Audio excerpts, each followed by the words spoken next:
This week begins the reading of chapter 5 from the book of Leviticus on Monday and continues through chapter 9 on Friday.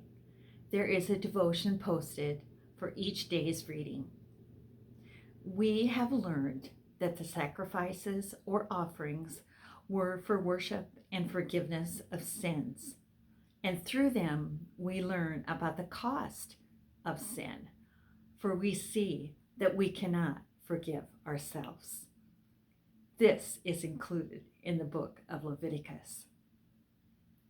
The guilt offering is written about in the 5th chapter. It was a way of taking care of sin committed unintentionally.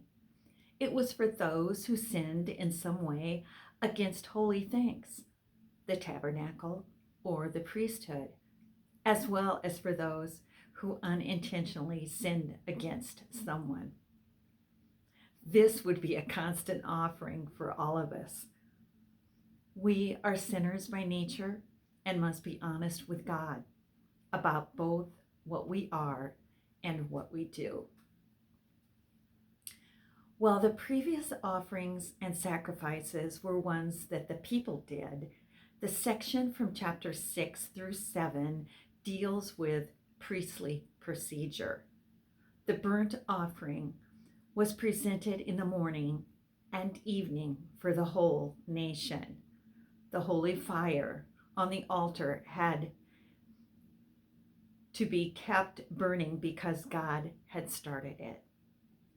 This represented God's eternal presence in the sacrificial system. God's fire is present in each believer's life today. He lights the fire when the Holy Spirit comes to live in us. Let us follow the example of the priest, and each morning get rid of the old ashes, stir up the fire, and offer a word of forgiveness to the Lord. Let's keep hypocrisy, false doctrines, and corrupt living out of our lives. Is your flame burning brightly on the altar? When the Israelites left Egypt, the descendants of Aaron were chosen to serve as priests for the nation. The priests stood in the gap between God and man.